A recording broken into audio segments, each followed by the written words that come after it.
Student, आज हम first year botany 2013 to 2014 का जो है वो पास पेपर जो है वो देखेंगे। तो पास पेपर में सबसे पहले जो है वो एमसीक्यूज देख लेते हैं। तो पहला एमसीक्यूज कह रहा है कि in prokaryotic cell the DNA the DNA containing area of cytoplasm is called. मतलब जो डीएनए कंटेनिंग रीजन होता है प्रोकैरियोटिक सेल का, उसको हम क्या कहते हैं? आपको पता है, उसको हम न्यूक्लियाइड कहते हैं।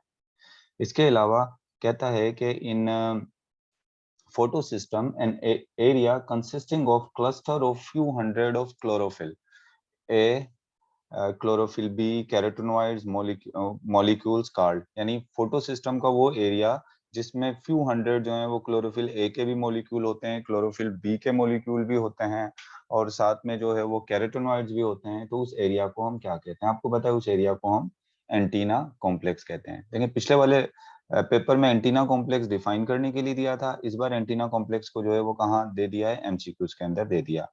इसके बाद कहता है विस्कम कैसिथिया फिलीफॉर्म्स जो है वो, और इसके अलावा लोरेंथस जो है वो किससे बिलोंग करते हैं? Belong to. तो ये आपको पता है तमाम के तमाम पैरासाइटिक प्लांट हैं। अब देखें, लास्ट पिछले बोटनी के पेपर में जो मैंने कराया था आपको, उसमें पैरासाइटिक प्लांट्स के नेम पूछे थे, और यहाँ पर पैरासाइटिक प्लांट्स के नेम दे दिए और आपसे पूछा है कि ये कौन से प्लांट हैं। तो ये कौन से हैं? पैरासाइटिक प्लांट हैं। इसके बाद कहता है the colourless the colorless with slightly thicker wall, larger oblong cell present in regular interval of nostoc filament called। nostoc filament के दरमियान में जो कलरलेस थिक वॉल जो है वो सेल जो होते हैं, उनको हम क्या कहते हैं? उनको आपको पता है, हम हेटेरोसिस्ट कहते हैं। The inoculation of host with inactive or weakened pathogen or pathogenic product to stimulate protection against is called vaccination। जब आप इनएक्टिव पैथोजन को बॉडी में इंसर्ट करते हो या उसके किसी पार्ट को इंसर्ट करते हो ताकि आपकी इम्यूनिटी बूस्ट हो, तो उसको हम क्या कहते हैं? इस प्रोसेस को हम कहते हैं वैक्सीनेशन। इसके बाद कहता है the basidiospores are borne at the end of basidium on a slender projection card. मतलब कहता है, मिसाल के तौर पे ये बेसिडियम है, बेसिडियम की एंड के ऊपर इस तरीके की सिलेंड्रिकल प्रोजेक्शन होती है और इसके ऊपर लगते हैं बेसिडोस्पोर। तो कह रहा है इन सिलेंड्रिकल प्रोजेक्शन को आप क्या कहते हो? तो आपको पता है कि सिलेंड्रिकल प्रोजेक्शन के लिए जो हम लफ्ज इस्तेमाल करते हैं वो है स्टेरिकमेटा। ये बी ऑप्शन जो है इसका सही होगा। इसके अलावा amoeba belong to class, amoeba protozoa की कौन सी क्लास से बिलोंग करता है? तो आपको पता है कि अमेबा जो है वो सार्कोडीना से बिलोंग करता है। In Funaria male gamete are produce in, Funaria के अंदर मेल गैमेट कहाँ प्रोड्यूस होते हैं? तो आपको पता ही है कि मेल गैमेट जो है वो कहाँ प्रोड्यूस होते हैं? बेसिकली मेल सेक्स ऑर्गन के अंदर प्रोड्यूस होते हैं। और जो ब्रायोफाइट्स हैं, इनका जो मेल सेक्स ऑर्गन है उसको हम क्या कहते हैं? उसको हम एंथीडियम कहते हैं। The cycas are generally called, cycas को हम जो है वो कॉमनली क्या कहते हैं? इसको हम जो है वो सागोपाम जो है वो कहते हैं।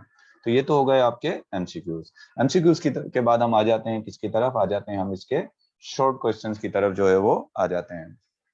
तो शॉर्ट क्वेश्चन में सबसे पहला तो शॉर्ट क्वेश्चन आपसे कह रहा है how many routes are present to spread viral disease in plants, give briefly. मतलब प्लांट्स के अंदर जो वायरल डिजीज हैं वो कितने रूट से, कितने तरीकों से जो है वो ट्रांसफर हो सकती हैं? तो आपको पता है कि आपकी बुक में बताया हुआ है टू रूट्स हैं जिनके जरिए वायरल डिजीज ट्रांसफर प्लांट्स के अंदर होती है। एक जो है वो आप बताओगे हॉरिजॉन्टल, और दूसरा जो है वो कौन सा है? वर्टिकल। एक हॉरिजॉन्टल ट्रांसमिशन होती है और एक होती है वर्टिकल ट्रांसमिशन। मिसाल के तौर पे अगर ये प्लांट है, इस प्लांट के ऊपर कोई इंजरी हो गई है, ऐसे कोई कट लग गया है, या कोई इंसेक्ट इसको बाइट करता है और इस तरीके से वायरस इसकी बॉडी में एंटर होता है, तो इस ट्रांसमिशन को हम क्या कहेंगे? इसको हम कहेंगे हॉरिजॉन्टल ट्रांसमिशन। ये कौन सी होगी? Horizontal transmission. हॉरिजॉन्टल ट्रांसमिशन होगी। और फिर जब ये वायरस, इस बैक्टीरिया इस प्लांट के अंदर आ जाएगा, और फिर जब इस प्लांट के अंदर सीड प्रोड्यूस होंगे तो उन सीड्स में भी वायरस चला जाएगा, और फिर जब वो सीड गिरेगा जमीन पर और उस सीड से जब एक नया प्लांट बनेगा, तो ये वायरस किस में चला जाएगा? उस नए प्लांट के अंदर भी चला जाएगा। तो अगर ये इस तरह से एंटर हो रहा है कि plant infected from external source of virus through injured part और थ्रू इंसेक्ट, जिस तरह मैंने आपको बताया किसी इंजर्ड पार्ट या इंसेक्ट के जरिए ट्रांसफर होगा, तो उसको हम क्या कहेंगे? उसको हॉरिजॉन्टल ट्रांसमिशन कहेंगे। लेकिन अगर पेरेंट्स है, plant inherit viral infection from parent, ये पेरेंट था, इसने वायरस अपने सीड में दे दिया और सीड से वो वायरस किस में चला गया, उस प्लांट में। तो अब ये जो इन्फेक्शन इनहेरिट किया है किससे किया है, अपने पेरेंट से। तो इसको हम क्या कहेंगे, इसको हम वर्टिकल ट्रांसमिशन कहेंगे। और इससे क्वेश्चन का आंसर देते हुए आप एक फिगर की सपोर्ट भी ले सकते हो। मिसाल के तौर पे आप ऐसे कह दो कि ये प्लांट है, इस प्लांट में ये इंजर्ड पार्ट है और इसके जरिए ये वायरस अंदर गया है। तो इस ट्रांसमिशन को आप लिख दो यहाँ पर, कौन सी ट्रांसमिशन है, ये है हॉरिजॉन्टल ट्रांसमिशन। फिर आप इसको ऐसे वायरस को शो करो कि वायरस अंदर चला गया, और उसके बाद फिर आप इसके ऐसे सीड शो कर दो, और फिर सीड को जमीन पर जब गिरा तो अब इस सीड से नया प्लांट जब बना तो ये वायरस इस प्लांट में चला गया। अब इस तरह की ट्रांसमिशन जो आप शो करोगे ना, इस तरह ये यूं इस तरफ नीचे की तरफ, ये जो प्लांट से यानी पेरेंट से जो ऑफ स्प्रिंग के अंदर गया है, ये इसको आप यहाँ क्या लिख दोगे, इस वाले पॉइंट को इधर आप लिखोगे, ये जो लाइन आपने बनाई इसको आपने कहा हॉरिजॉन्टल ट्रांसमिशन, और ये दूसरी जो लाइन ड्रा करोगे ऐसे, ये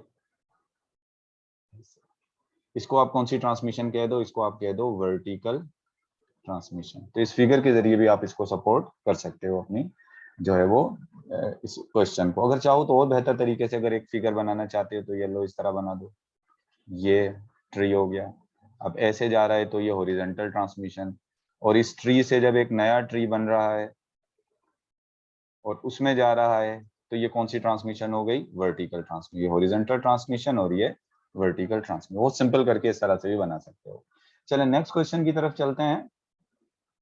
और जो नेक्स्ट क्वेश्चन आपसे पूछ रहा है, क्वेश्चन नंबर 3, वो कह रहा है कि how HIV can transmit from infected to healthy person, यानी इन्फेक्टेड पर्सन से हेल्दी पर्सन में HIV जो है वो किस तरीके से ट्रांसफर हो सकता है।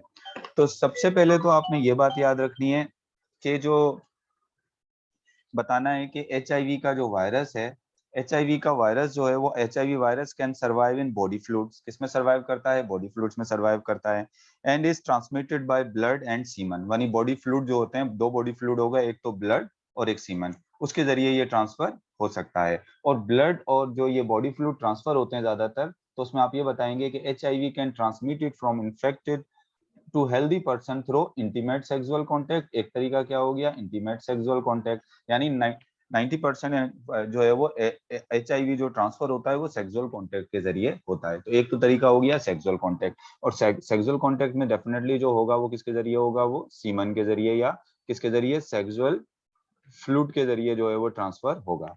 और दूसरा, infected blood entering into the blood stream, यानी कोई इन्फेक्टेड पर्सन है, अगर उसका ब्लड जो है वो किसमें दाखिल हो जाए, किसी हेल्दी पर्सन में, infected blood enter into the blood stream. अब इन्फेक्टेड ब्लड किसी के ब्लड स्ट्रीम में या कैसे दाखिल हो सकता है, तो इसकी भी मुख्तलिफ रीजन बता दोगे, किस किस रास्ते के थ्रू आपका किसी इन्फेक्टेड पर्सन का ब्लड हेल्दी पर्सन में आ सकता है। एक तो बाय यूज ऑफ अनस्टेरिलाइज्ड सिरिंजेस, यानी अगर आप अनस्टेरिलाइज्ड सिरिंजेस यूज करोगे इंजेक्शन के लिए तो कोई इन्फेक्टेड पर्सन का को अगर वो सिरिंज यूज किए और वही आपको इस्तेमाल हो गई तो उससे जो है वो एड्स क्या हो जाएगा, ट्रांसफर हो जाएगा। और इसके अलावा इन्फेक्टेड ब्लड किसी हेल्दी पर्सन की बॉडी में कैसे आ सकता है, ब्लड ट्रांसफ्यूजन के जरिए भी आ सकता है। यानी मैं मुख्तलिफ तरीके बता रहा हूँ जिनके जरिए इन्फेक्टेड ब्लड जो है वो एंटर हो सकता है हेल्दी पर्सन में। इसके अलावा कट और वोन्ड्स एंड वोन्ड्स कॉन्टैक्ट, यानी अगर किसी को इन्फेक्टेड पर्सन है उसका जो कट है या कोई वोन्ड्स है, कोई जख्म है, वो दूसरे पर्सन के जो हेल्दी है उसके कांटेक्ट में आ जाएगा तो भी क्या HIV वायरस ट्रांसफर हो सकता है। इसके अलावा HIV वायरस जो है वो pregnant women to newborn baby, यानी प्रेग्नेंट जो वुमेन होगी उसकी जो न्यूबॉर्न बेबी होगी उसमें भी HIV जो है वो ट्रांसफर हो सकता है। मेन आपने ये 3 बताने रूट जिसके जरिए ट्रांसफर हो सकता है, फिर इसको थोड़ा सा एक्सप्लेन मजीद कर देना है कि इन्फेक्टेड ब्लड किस तरीके से जो है वो ब्लड स्ट्रीम में दाखिल हो सकता है। इसके बाद नेक्स्ट क्वेश्चन की तरफ चलते हैं। क्वेश्चन नंबर 4 है, why cyanobacteria were place in LG previously, पहले साइनोबैक्टीरिया को एलजी में क्यों रखा गया था। ये पिछली मैंने जो प्रीवियस जो आपको पेपर करवाया है उसमें इसका आंसर मैंने दिया था। इसके बाद कहता है what is genetic recombination, how many ways genetic recombination are कहता है प्रेजेंट इन बैक्टीरिया, मतलब बैक्टीरिया के अंदर किस किस तरीके से जेनेटिक रिकॉम्बिनेशन होती है, और जेनेटिक रिकॉम्बिनेशन की पहले आपसे डेफिनेशन पूछ रहा है। तो जेनेटिक रिकॉम्बिनेशन की डेफिनेशन आप ये बता दोगे, the reunion of genetic material from two different sources is called genetic recombination. फिर आपसे पूछ रहा है कितने तरीके से जेनेटिक रिकॉम्बिनेशन होती है बैक्टीरिया में, तो आप बताओगे there are 3 ways by which genetic recombination take place in bacteria. ये 3 वेज कौन कौन से हैं? एक कंजुगेशन, एक ट्रांसफॉर्मेशन, और तीसरा है ट्रांसडक्शन। थोड़ा सा कंजुगेशन को डिफाइन कर दोगे कि कंजुगेशन में जो जेनेटिक मटेरियल ट्रांसफर होता है, genetic material transfer through conjugating tube. In conjugation, genetic material transfer from one bacterium to another bacterium through conjugating tube। और चाहो तो इसके साथ एक तस्वीर भी बना सकते हो। ये एक बैक्टीरिया है, इसका जेनेटिक मटेरियल दूसरे बैक्टीरिया में दाखिल होगा, और वो किसके जरिए होगा? इस कंजुगेटिंग ट्यूब के जरिए। फिर ट्रांसडक्शन में लिखोगे कि genetic material transfer from one bacterium to another bacterium by third party, third party which is bacteriophage. अब यहाँ पर आप तस्वीर ऐसे बना सकते हो कि ये एक बैक्टीरिया है जिस पर बैक्टीरियोफेज वायरस ने क्या किया? अटैक किया, और कुछ बैक्टीरियोफेज वायरस में बैक्टीरिया का डीएनए चला गया, और ये बैक्टीरियोफेज वायरस जब दूसरे बैक्टीरिया पर अटैक करेगा तो उसमें अपना जेनेटिक मटेरियल ट्रांसफर कर देगा। ऐसी सिंपल सी आप एक तस्वीर बना सकते हो।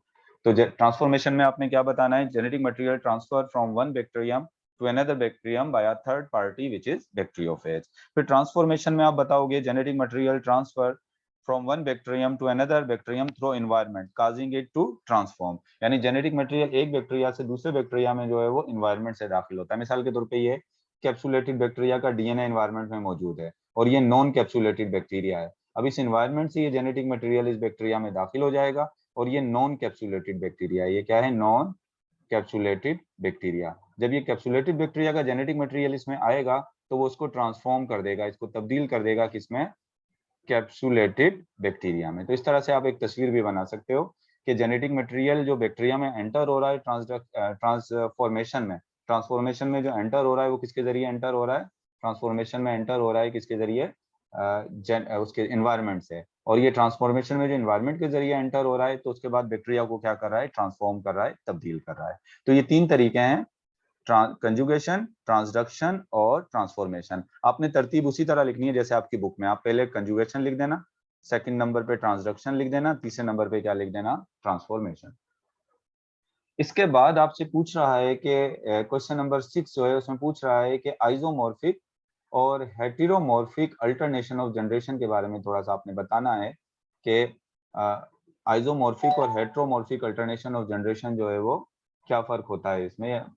तो इसमें आपने सिंपली सिर्फ इनकी डेफिनेशन लिख देनी है। आइसोमॉर्फिक अल्टरनेशन ऑफ जनरेशन में लिखना है when sporophyte and gametophyte are morphologically when sporophyte and gametophyte are morphologically similar with each other, this is called isomorphic alternation of generation. आपने पूरा लिखना है, मैंने थोड़ा टाइम कम होने की वजह से ऐसे लिख दिया है आईएम। आपने पूरा लिखना है आइसोमॉर्फिक अल्टरनेशन ऑफ जनरेशन। आपने ऐसी एब्रिविएशन इसको जो है शॉर्ट करके नहीं लिखना।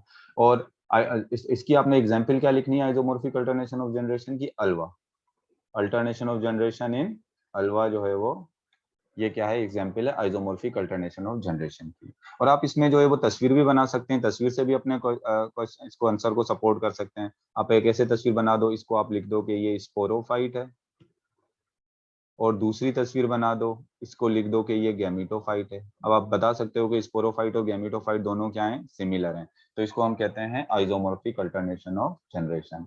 और फिर आप इस तरह से दूसरे हेटेरोमॉर्फिक अल्टरनेशन ऑफ जनरेशन को आप कैसे डिफाइन करोगे? When sporophyte and gametophyte are not morphologically similar with each other।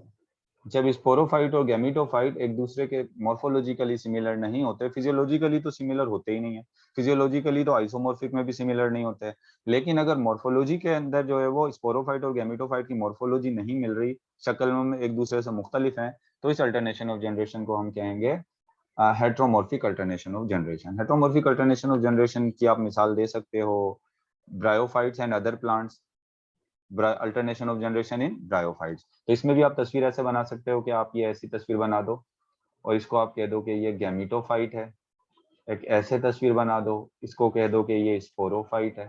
तो आप देखें दोनों मॉर्फोलॉजिकली एक दूसरे से क्या है, डिफरेंट है।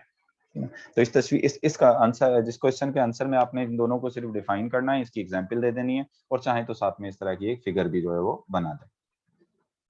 इसके बाद हमारे पास जो नेक्स्ट क्वेश्चन है, why asexual cycle of plasmodium is called schizogony and sexual life cycle is called sporogony। तो सेक्सुअल लाइफ साइकिल को शाइजोगोनी क्यों कह रहे हैं, और जो है वो सॉरी एसेक्सुअल लाइफ साइकिल को शाइजोगोनी क्यों कह रहे हैं, और सेक्सुअल लाइफ साइकिल को जो है स्पोरोगोनी क्यों कह रहे हैं प्लाज्मोडियम में। तो देखो जो एसेक्सुअल लाइफ साइकिल होती है जो कि ह्यूमन में होती है, उसमें आपको पता है क्या बनता है, लिवर के अंदर और आरबीसीज में एक स्ट्रक्चर बनती है जिसको हम कहते हैं शाइजोन, जिसको हम क्या कहते हैं, शाइजोन। और शाइजोन जब डिवाइड होता है तो शाइजोन के डिवाइड होने से बनते हैं मीरोजोइड्स, उसके डिवाइड होने से क्या बनते हैं, मीरोजोइड। और शाइजोन की जो डिवीजन होती है इसको हम क्या कहते हैं, इसको हम कहते हैं शाइजोगोनी, इसको हम क्या कहते हैं, शाइजोगोनी। तो वाई एसेक्सुअल रिप्रोडक्शन जो है वो in plasmodium is called schizogony, because शाइजोन is form during asexual reproduction. Asexual reproduction में क्या बनता है, शाइजोन बनता है, एंड शाइजोन undergo schizogony and produce merozoite. यानी शाइजोन के अंदर शाइजोगोनी होती है। शाइजोगोनी का मतलब क्या है, डिवीजन ऑफ शाइजोन, शाइजोन डिवाइड होता है और मिलकर क्या बनाता है, मीरोजोइड। अब चाहो तो इस अपने इस आंसर के ये जो आपने स्टेटमेंट लिखोगे उसके नीचे ये भी लिख दीजिए, बना दीजिएगा पूरा, ताकि और क्लियर हो जाएगा। फिर कहता है और जो सेक्सुअल रिप्रोडक्शन होती है उसको आप जो है वो स्पोरोगोनी क्यों कहते हो, क्योंकि सेक्सुअल रिप्रोडक्शन के दौरान क्या होता है कि जो उसिस्ट होता है वो डिवाइड होता है, उसका न्यूक्लियस जो है वो क्या होता है, डिवाइड होता है, और उसका न्यूक्लियस डिवाइड होकर क्या बनाता है, स्पोरोजोइड्स बनाता है। और जो oocyte की जो न्यूक्लियस जो डिवाइड होता है और इसके डिवीजन और जो स्पोरोजोइड बनाता है, इस प्रोसेस को या इस डिवीजन को हम क्या कहते हैं, स्पोरोगोनी कहते हैं इसको। तो आपने ये जो है उसका आंसर इस तरह से दोगे, उसके साथ नीचे ये इस तरह से जो है वो इक्वेशन में भी इसको जो है वो आप बताओगे। इसके बाद जो नेक्स्ट हमारे पास क्वेश्चन है वो कह रहा है कि इसके बाद तो डिफाइन करने के लिए पूछ रहा है, सबसे पहले तो आपसे पूछ रहा है कि आपने ए काइनेट्स को जो है वो डिफाइन करना है। तो ए काइनेट को अगर आप डिफाइन करना चाहो तो ए काइनेट को आप ऐसे डिफाइन कर दो, ए काइनेट को आप ऐसे डिफाइन करोगे, non motile thick wall spores containing reserve food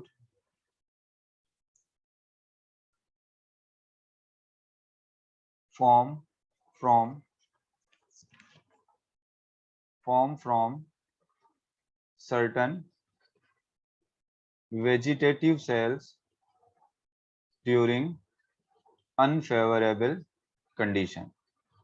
तो ये आपने काइनेट्स को डिफाइन करना है। काइनेट्स को कैसे डिफाइन करोगे, non motile thick wall spores containing reserve food form from certain vegetative cell during unfavourable condition. ये काइनेट की डेफिनेशन हो गई। एक काइनेट के बाद आपसे पूछ रहा है किसको आपने डिफाइन करना है, एक काइनेट के बाद माइसीलियम। तो माइसीलियम को डिफाइन कैसे करोगे, the body of fungus is called mycelium which is made up of thread like structure called hyphae. ये माइसीलियम की डेफिनेशन हो गई। इम्बिबिशन को कैसे डिफाइन करोगे, swelling of hydrophilic substance due to adsorption of water is called imbibition।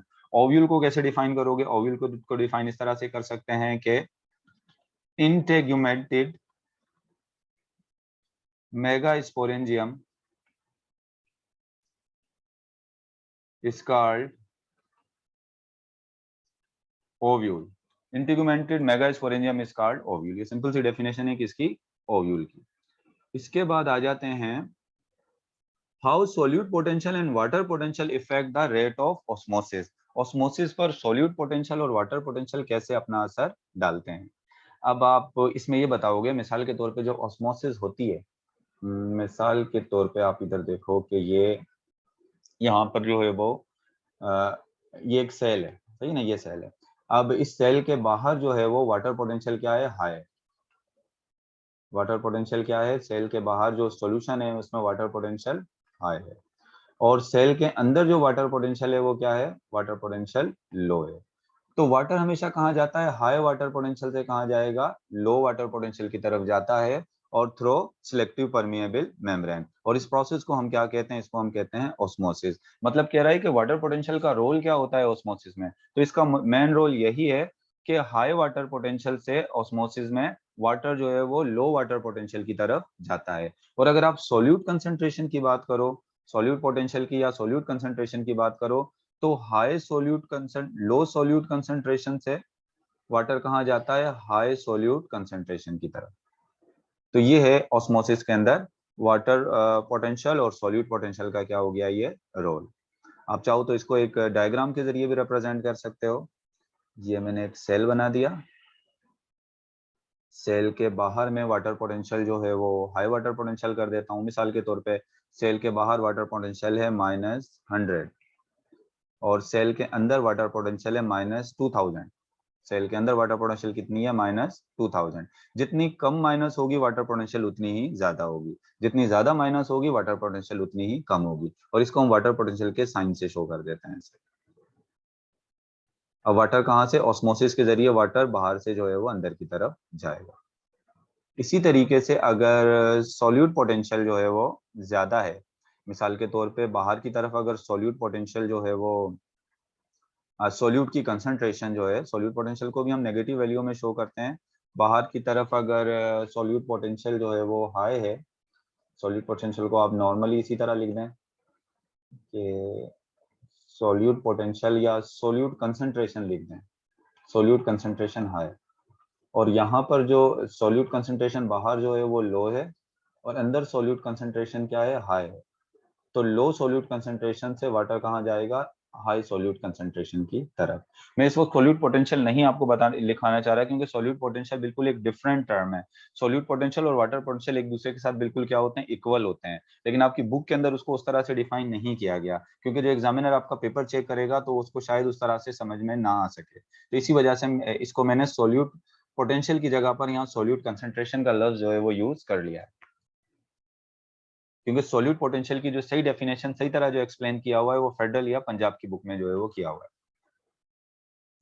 इसके बाद जो नेक्स्ट क्वेश्चन की तरफ हम आ जाते हैं, give two examples of fungi from each of division, यानी give two example of fungi from each of the division, यानी जितनी भी डिवीजन्स हैं, मतलब फंगस की जो आपने 4 डिवीजन पढ़ी हुई हैं, सही ना, फंगस की आपने कितनी डिवीजन पढ़ी है, 4 डिवीजन फंगस की क्लासिफिकेशन पढ़ी है। जाइगोमाइकोटा पढ़ा हुआ है आपने, बेसिडोमाइकोटा है, जूट्रोमाइकोटा है, सही ना, ये एस्कोमाइकोटा, ये तमाम आपने क्या पढ़ी है, 4 जो है वो डिवीजन जो है वो आपने पढ़ी है। तो चलो मैं सबसे पहले तो क्या करता हूँ, इन 4 डिवीजन के यहाँ नाम लिख, आप इसे एक चार्ट बना लोगे, उसमें एक तरफ लिखोगे आप डिवीजन, एक तरफ लिखोगे डिवीजन, और दूसरी तरफ लिख दोगे क्या, एग्जाम्पल। सबसे पहली डिवीजन ले लेते हैं जाइगोमाइकोटा। जाइगोमाइकोटा की 2 एग्जाम्पल आपकी बुक में दी हुई हैं, एक राइजोपस और दूसरी है म्यूकर। ये 2 एग्जाम्पल हो गई किसकी, ये 2 एग्जाम्पल हो गई कौन से वाले ग्रुप की, जो है वो जाइगोमाइकोटा की। जाइगोमाइकोटा के बाद सेकंड नंबर पर जो ग्रुप है वो है आपके पास एस्कोमाइकोटा। इसकी भी आपने 2 एग्जाम्पल जो है वो लेनी है। तो इसकी 2 एग्जाम्पल में एक यीस्ट ले लें, एक क्या हो गया इसमें एस्कोमाइकोटा में जो है वो यीस्ट ले लें, और दूसरा जो है वो इसके एग्जाम्पल में आप ट्रफल्स ले लें। ये 2 इसकी एग्जाम्पल हो गए। अब तीसरी जो एग्जाम्पल पूछ रहा है वो पूछ रहा है बेसिडोमाइकोटा। बेसिडोमाइकोटा जो है वो इसकी जो है वो आप एग्जाम्पल्स देख लें कि इसकी एग्जाम्पल जो है वो कौन सी हैं। तो बेसिडोमाइकोटा की एग्जाम्पल में जो है वो आप ले सकते हो मशरूम, इसके अलावा मशरूम के अलावा जो है आप इसके अंदर जो है वो रस्ट फंजाई जो होते हैं, रस्ट और स्मट काज करने वाले फंजाई, या पफ बॉल भी आप इसके अंदर जो है वो ले सकते हो। इसकी ये दो एग्जांपल्स हो गई, दो एग्जांपल इसकी हो गई और टू एग्जांपल्स इसकी हो गई। अब फोर्थ जो ग्रुप है वो है ड्यूट्रोमाइकोटा। ड्यूट्रोमाइकोटा जो डिवीजन है, अब इसकी भी आपने ड्यूट्रोमाइकोटा डिवीजन की भी जो है वो दो एग्जांपल आपने जो है वो लेनी है। इन दो एग्जांपल में आप एक तो ले लें पेनिसिलियम, और दूसरा आप इसमें ले लें एस्परजिलस। ये एग्जाम्पल आप किसकी ले लें, ये एग्जाम्पल आप ड्यूट्रोमाइकोटा की। तो इस तरीके से ये टेबुलेटेड फॉर्म में आप इसका आंसर जो है वो दे सकते हैं। इसके बाद पूछ रहा है what is spikelet inflorescence and which family has this type of inflorescence, also give its floral formula. यानी एक तीन क्वेश्चन पूछे हैं, एक ही जो है वो एक क्वेश्चन जो है उसमें फर्दर जो है वो कितने क्वेश्चन, तीन क्वेश्चन पूछे हैं। सबसे पहले तो आपसे पूछ रहा है कि स्पाइकलेट इन्फ्लोरेसेंस क्या होती है। तो कहता है spikelet inflorescence consisting of Brecht distinctly arrange along a central axis, यानी ऐसे सेंट्रल जो एक्सिस होता है ना फ्लावर का, इसके डिस्टिंग्विश या इस तरीके से अरेंज होते हैं ये ब्रेक्ट। ब्रेक्ट किसको कहते हैं, फ्लावर के करीब जो स्पेशल लीव्स लगे हुए होते हैं उनको हम ब्रेक्ट कहते हैं। तो उसमें इस तरह की कहता है स्पाइकलेट इन्फ्लोरेसेंस वो है जिसमें इस तरह से ब्रेक्ट लगे हुए होते हैं, सही ना। अब इन ब्रेक्ट्स को हम बेसिकली ग्लूम्स कहते हैं। नीचे वाले जो दो ब्रेक्ट्स होते हैं वो खाली होते हैं, जिनको हम कहते हैं एम्प्टी ग्लूम्स, और तीसरा जो ब्रेक्ट होता है यहाँ पर फ्लावर लगे हुए होते हैं। अभी आपने स्पाइकलेट इन्फ्लोरेसेंस कितनी, क्योंकि सेकंड ईयर की बुक में आपने इसको डिटेल में पढ़ना है, अभी तो जो आपकी बुक के अंदर स्पाइकलेट इन्फ्लोरेसेंस को डिफाइन किया आपने सिर्फ वही लिख देना है। ये स्पाइकलेट इन्फ्लोरेसेंस की डेफिनेशन हो गई कि व्हाट इज स्पाइकलेट इन्फ्लोरेसेंस। फिर कहता है ये इन्फ्लोरेसेंस कौन सी फैमिली में पाई जाती है, पोएसी, मतलब ये ग्रास फैमिली में ये इन्फ्लोरेसेंस पाई जाती है। और उसके बाद फिर आपने फैमिली और पोएसी का जो है वो फ्लोरल फार्मूला भी नीचे जो है वो लिख देना है। यानी इस क्वेश्चन के कितने पार्ट हैं, इस क्वेश्चन के तीन पार्ट हैं, तीनों पार्ट को आपने अलग-अलग से इस तरह से लिखना है।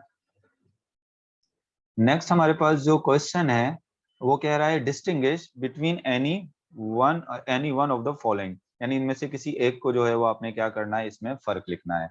तो एक तो light dependent and light independent face. Light dependent, light dependent face आपको पता है किसको कह रहे हैं, लाइट रिएक्शन को। और लाइट इंडिपेंडेंट फेज जो कह रहे हैं केल्विन साइकिल को कह रहे हैं, या किसको हम कह रहे हैं, डार्क रिएक्शन को। अब इनमें फर्क लिखना है, तो इनमें फर्क में पहला फर्क तो ये लिखोगे कि light reaction always take place in the presence of light, always take place in presence of light. जबकि डार्क रिएक्शन में आप लिखोगे can take place, light independent phase में आप लिखोगे can take place in the presence और absence of light, यानी light की मौजूदगी में भी हो सकता है, लाइट के बगैर भी हो सकता है। पहला डिफरेंस तो आपने ये लिख दिया। फिर दूसरा डिफरेंस आप ये लिखोगे, जो लाइट रिएक्शन है इट अकर इन थाइलोक्वाइट, ये बेसिकली थाइलोक्वाइट क्लोरोप्लास्ट के कहां पर होता है, थाइलोक्वाइट में। और जबकि लाइट इंडिपेंडेंट फेज जो होता है ये कहां कर होता है, occur in stroma of chloroplast, stroma of chloroplast. Light reaction होता है थाइलोक्वाइड ऑफ क्लोरोप्लास्ट में, जबकि डार्क जो रिएक्शन होता है वो होता है स्ट्रोमा ऑफ क्लोरोप्लास्ट में। फिर तीसरा फर्क ये लिखोगे कि लाइट रिएक्शन की जो मेन प्रोडक्ट है, लाइट रिएक्शन की जो मेन प्रोडक्ट है वो एटीपी है एंड NADPH, जबकि डार्क रिएक्शन की जो मेन प्रोडक्ट है, डार्क रिएक्शन की मेन प्रोडक्ट है ग्लूकोज। इसकी जो मेन प्रोडक्ट बनती है वो क्या है, वो ग्लूकोज है। या इसका जो नॉर्मली जो डार्क रिएक्शन से निकलता है फोस्फोग्लिसरल एल्डिहाइड भी आप लिख सकते हो, क्योंकि आगे चलकर फिर वो क्या बनाता है, आगे चलकर वो ग्लूकोज बनाता है। इसके अलावा लाइट डिपेंडेंट फेज के अंदर जो है वो फोटोलाइसिस ऑफ वाटर होता है, जबकि लाइट इंडिपेंडेंट फेज के अंदर फोटोलाइसिस ऑफ वाटर नहीं होता। लाइट डिपेंडेंट फेज में ऑक्सीजन रिलीज होती है, लेकिन लाइट इंडिपेंडेंट फेज के अंदर ऑक्सीजन रिलीज नहीं होती। या आप कह सकते हो कि लाइट इंडिपेंडेंट फेज में कार्बन डाइऑक्साइड यूज होती है, और लाइट डिपेंडेंट फेज में कार्बन डाइऑक्साइड का यूज नहीं होता। इसके अलावा फिर जो आपसे डिफरेंस पूछ रहा है जाइगोमाइकोटा और एस्कोमाइकोटा का में डिफरेंस पूछ रहा है, ये पिछले लेक्चर में मैंने आपको जाइगोमाइकोटा में और एस्कोमाइकोटा में डिफरेंस जो है वो पिछला जो पेपर हमने सॉल्व किया था वहां पर मैंने आपको इसका डिफरेंस बता दिया था। इसके बाद कहता है write down the botanical name of the following plants. In plants के जो है आपने क्या लिखने हैं, respective family of the following plant with respective families, यानी आपने इनके बॉटनिकल नेम भी लिखने हैं प्लांट्स के, और उसके साथ आपने जो है वो क्या प्लांट्स की जो है वो क्या बतानी है, आपने साथ में जो है वो फैमिलीज भी बतानी है। बॉटनिकल नेम लिखना है और साथ में क्या बतानी है आपने, फैमिलीज भी इसके अंदर बतानी है। तो इसके लिए भी आप क्या करोगे, एक ऐसे चार्ट बना लोगे और उस चार्ट में जो है वो ऐसे एक चार्ट बनाओगे। सबसे पहले आप उसमें लिखोगे प्लांट लिखोगे, उसके बाद लिखोगे बॉटनिकल नेम, दूसरे में हेडिंग डालोगे बॉटनिकल नेम, और तीसरा जो पार्ट होगा इसमें लिखोगे फैमिली जो है उसकी कौन सी है। तो देखो इस तरह से, जिस तरह आप सबसे पहले जो है वो आपको यहाँ पर दिया हुआ है कौन सा वाला प्लांट का नेम आपसे जो है वो पूछा है, वो पूछा है ग्राम, चना जो होता है, नंबर 1 पर आ गया सबसे पहले ये ग्राम। ग्राम का जो बॉटनिकल नेम है वो है सीसर एराइटिनम, ये इसका बॉटनिकल नेम हो गया। और बॉटनिकल नेम लिखने के लिए आप जब आपको हैंड राइटिंग में लिखते हो उसके नीचे अंडरलाइन कर दिया करें। और उसके बाद फिर इसकी फैमिली भी बतानी है इस प्लांट की। तो फैमिली कौन सी है, फैमिली है फेबेसी, इसकी फैमिली हो गई फेबेसी। उसके बाद दूसरा जो प्लांट है वो है टोमेटो। टोमेटो का बॉटनिकल नेम लिखना है लाइको पर सिकम एस्क्यू लेंटम, ये इसका आपने बॉटनिकल नेम लिखा और उसके साथ फैमिली भी बता देनी है। आपको पता है इसकी फैमिली कौन सी है, इसकी फैमिली है सोलेनेसी। फैमिली कौन सी हो गई, सोलेनेसी हो गई। इसके बाद कहता है बार्ली। बार्ली जो है इसका अगर बॉटनिकल नेम हम देखें तो इसका बॉटनिकल नेम है और डियम वल्गेरी, और इसकी फैमिली कौन सी है, पोएसी। पोएसी इसकी फैमिली है। इसके बाद नेक्स्ट हमारे पास जो बॉटनिकल नेम है वो पूछ रहा है, किसका बॉटनिकल नेम पूछ रहा है, इमली का जो है वो बॉटनिकल नेम जो है वो पूछ रहा है। तो जो इमली है इसका जो बॉटनिकल नेम है हम कहेंगे इमली, इंग्लिश में हम इसको टमरिंड कहते हैं, और इसका जो बॉटनिकल नेम है वो है टमरिंडस इंडिका। टार्टेरिक एसिड इसमें होता है तो उससे टमरिंडस याद रखोगे, इंडिया में है इस वजह से इसको नाम इंडिका जो है वो दिया गया है। अब अगर हम इसकी फैमिली देखें कि किस फैमिली से बिलोंग करता है, तो ये जो इसकी फैमिली है वो है सीसल पिनेसी, इसकी फैमिली है। तो इस तरह से ज्यादा बेहतर लगेगा जब आप इसको इस तरह से चार्ट में जो है कि फॉर्म में जो है बॉटनिकल नेम और फैमिली जो है इस तरह से इसकी लिख दीजिए। इसके बाद जो हमारे पास नेक्स्ट क्वेश्चन है, what is the role of phosphorus in plant. Plant के अंदर फॉस्फोरस का जो है वो रोल क्या है। तो देखो यहाँ पर एक बात याद रखना, अक्सर स्टूडेंट जो है वो डेफिशिएंसी सिम्टम लिखने, यहाँ डेफिशिएंसी सिम्टम नहीं लिखने हैं फॉस्फोरस का, यहाँ फॉस्फोरस का क्या लिखना है, रोल लिखना है, रोल ऑफ फॉस्फोरस। यानी प्लांट्स के अंदर फॉस्फोरस जो है वो कहाँ कहाँ जो है वो किस किस चीज के लिए यूज होता है। तो फॉस्फोरस का यहाँ पर क्या लिखना है, रोल लिखना है। अक्सर जो स्टूडेंट होते हैं जब वो अक्सर किसी मिनरल के बारे में पूछा जाता है तो वो अक्सर डेफिशिएंसी सिम्टम लिख देते हैं। डेफिशिएंसी सिम्टम पूछेगा तो लिखना है, रोल पूछेगा तो उसके काम लिखने हैं सिर्फ, सही है ना। रोल ऑफ फॉस्फोरस की अगर हम बात करें तो इट प्रोमोट, सबसे पहला इसका काम क्या है, इट प्रोमोट, पॉइंट्स में लिख दीजिएगा इसके role, it promote healthy root growth, यानी ये हेल्दी रूट ग्रोथ में जो है वो हेल्प करता है, रूट को ग्रो करने में हेल्प करता है। इसके अलावा ये हेल्प किस में करता है, help in fruit ripening, fruit ripening में भी हेल्प करता है। फ्रूट राइपनिंग में कैसे हेल्प करता है, by translocation of carbohydrate, carbohydrate को जो है वो फ्रूट की तरफ ट्रांसफर करता है। जितना कार्बोहाइड्रेट फ्रूट में आएगा तो फ्रूट जल्दी राइप होगा। अच्छा, इसके अलावा और इसके काम क्या हैं? Involve in the formation of cell membrane, involve in the formation of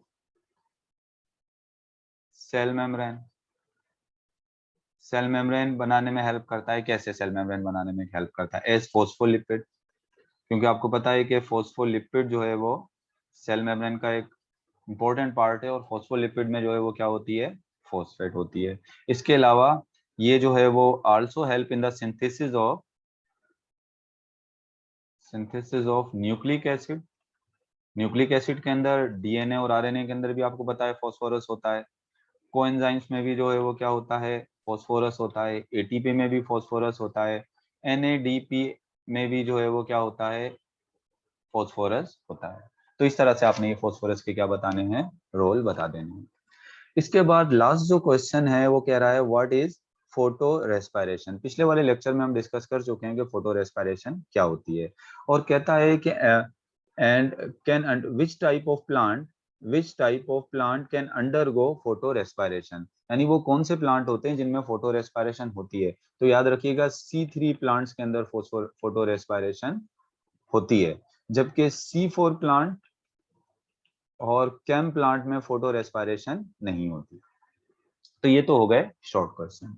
इसके बाद हम आ जाते हैं किसकी तरफ? आ जाते हैं लॉन्ग क्वेश्चन की तरफ आ जाते हैं। और लॉन्ग क्वेश्चन में सबसे पहले जो लॉन्ग क्वेश्चन में आपसे पूछ रहा है, कह रहा है आपने प्लांट्स को डिफाइन करना है। अब प्लांट्स की डेफिनेशन जो है वो आपकी बुक के अंदर मौजूद है। अगर आप अपनी बुक में जब चैप्टर नंबर 9 स्टार्ट हो रहा है, तो चैप्टर नंबर 9 में जो प्लांट्स का इंट्रोडक्शन दिया हुआ है, तो प्लांट्स के इंट्रोडक्शन में पेज नंबर 152 में लास्ट में प्लांट्स को डिफाइन किया हुआ है। Now plants can be defined as multicellular eukaryotes that are photosynthetic autotroph chlorophyllus with cell wall primarily made up of cellulose exhibiting a heteromorphic alternation of generation and zygote return became develop into the embryo। ये पूरी definition जो आपकी book में लिखी हुई है, इस तरह से आपने प्लांट्स को क्या करना है? डिफाइन करना है। उसके बाद adaptive character for land plant. Land plant के जो आपने एडोप्टिव कैरेक्टर लिखने हैं, सबसे पहला जो लैंड प्लांट जमीन पर जो थे, फर्स्ट जो लैंड प्लांट हैं वो ब्रायोफाइट्स हैं, एम्फीबियंस प्लांट जो हैं, तो उनके आपने जो है वो एडोप्टिव कैरेक्टर लिखने हैं।